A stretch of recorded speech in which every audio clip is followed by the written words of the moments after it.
Hey, welcome back to Everything Money. We have Jimmy in studio. Jimmy from Learn to Invest is here. Our special guest here in Akron. Jimmy, welcome to the show. Hi, I'm Jimmy. We are talking about Smith & Wesson today. Paul, you own this stock. Jimmy does not, but I'd love to get a couple of value investors' thoughts. We'll get Mo's take on this company. We'll analyze Smith & Wesson, look at the numbers, the financials, and Paul, why you own this and where you think the stock is headed. I welcome in Jimmy from Learn to Invest and Mr. Paul Gabriel, the Wise. Thank you. So Smith & Wesson I've had for a little bit now, and it's actually one of the ones that I think to myself, if I had the least confidence in any of my investments, it'd be Smith & Wesson. Least confidence. The least confidence. Now, let's go to our 8-pillar software, and I'll show you why I even bought it. So SWBI. So Smith & Wesson, I'm not a gun person, but Smith & Wesson has a great brand name. It's very well known for guns, very good allegiance. Now, let's go to the income statement.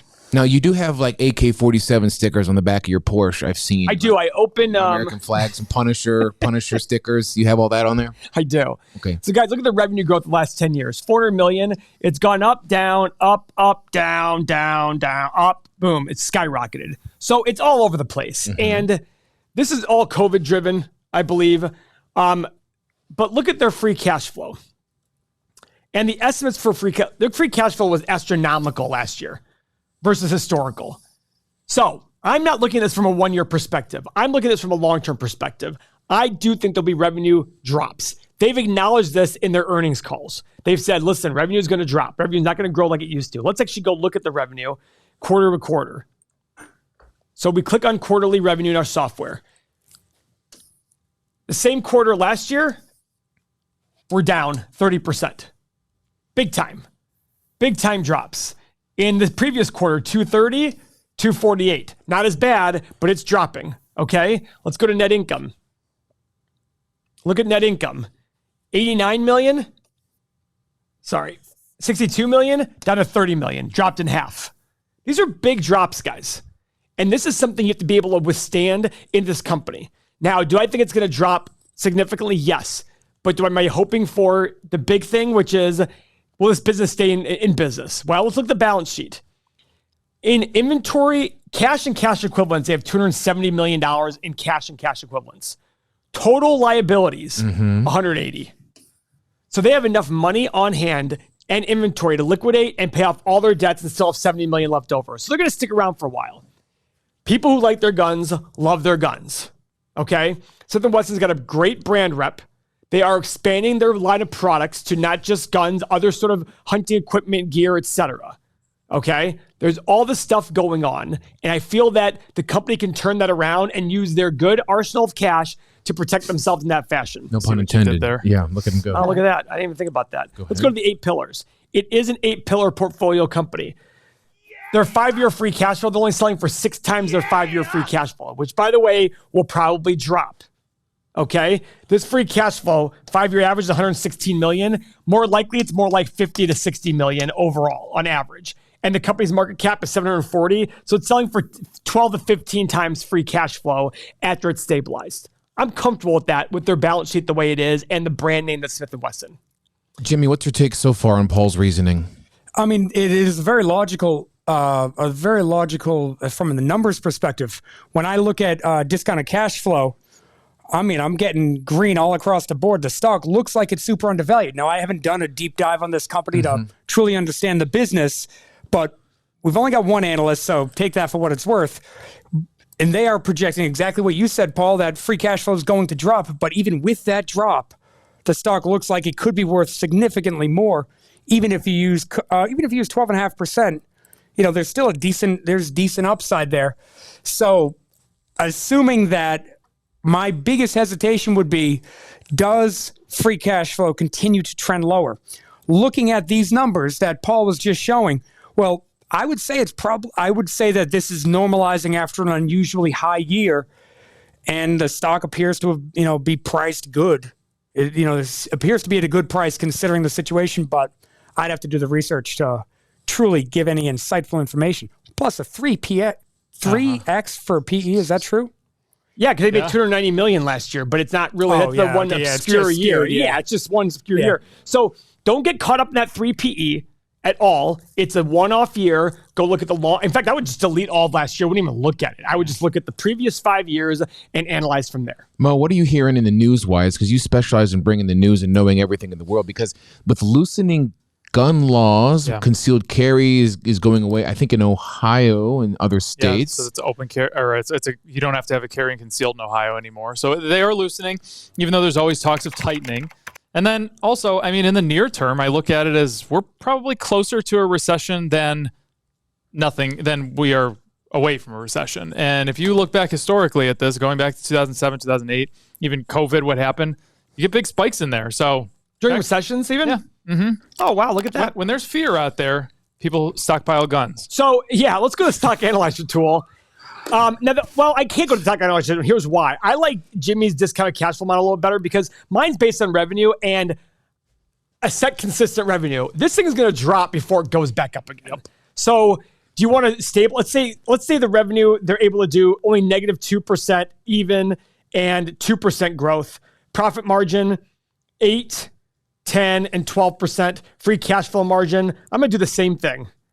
And then a PE of 8, 10, and 12, which is obscenely low. And do 12.5% return. Hit the analyze button. It's still going to be insanely low, but I don't even believe these numbers itself. So 12, 18, and 27. I don't know. Maybe it is a good deal still at 8. I don't know, but you can add it to your watch list on our software. Notify me below. It'll now tell me as part of my other stocks when the stock has hit the price. And we go from there. I don't know where we stand with Smith & Wesson from the standpoint because of here. I like Jimmy's sheet there for that one. And this software will have that soon where you can make assumptions on a few years and then a growth assumption forever. But right now, this is where I stand. I just love the fact that the company has way more cash on hand than debt. So they're probably not going out of business. They're a great brand. They just need to get through this big drop in sales because of why? Because they had a huge skyrocket in sales and profit last year. If you've tried to invest without having access to the data, you find yourself fumbling around the internet, Google, Yahoo, trying to find these numbers. It's difficult and lonely. You can have this software become part of the Everything Money community. Paul, tell them how. So guys, we created the software specifically because our YouTube subscribers wanted to be able to analyze stocks without waiting for us to make a video. So hundreds of thousands of dollars later, we created this. Now, the great news is it includes everything you've seen on the video already, all of it on your mobile phone. This is all mobile app on iPhone and Android. Everything here you see. 8 pillars, retirement calculator, stock analyzer tool, 8-pillar portfolio, exclusive video content. Every single day, Seth, Mo, and I release content just for the subscribers of our software. And that watch list I was telling you about. You can put up to 500 companies with strike prices for you to be notified on your apps. But the biggest thing we have, guys, the EM community. There's over 6,000 people in this community talking every day. Research is tough. You can go find any stock, type in SWBI. It'll go right to where somebody's talking about it. You can engage in a conversation and share ideas. This is a no-brainer, guys. $1 per day. You spend more on a cup of coffee than that. $1 a day. This could make 1 or 2% a year for you in increased returns, or allow you to avoid the 60, 70, 80, 90% Pelotons and Palantir stupid investments that other people are telling you to make. So invest in this, $1 per day, 2 ways to sign up, everythingmoney.com, or for our international users, Patreon. Sign up now, guys. It's a no-brainer. It will pay off huge dividends. If you haven't subscribed already to Jimmy's channel, Learn to Invest, you are missing out, and we'll show you why. Jimmy, show me that discounted free cash flow model that you do in analyzing Smith & Wesson, baby. So basically what we do is we take analyst estimates for free cash flow. And the theory is that you could punch in the ticker for companies like Lowe's, or, the idea is that you could flip through different companies fairly quickly and try to come up with what is the fair value. You can use your own required rate of return, takes analyst estimates, discounts them back to today, and says, okay, if the current stock should be trading at the present value of all future free cash flow, well, that's sort of what this calculation is expected to do.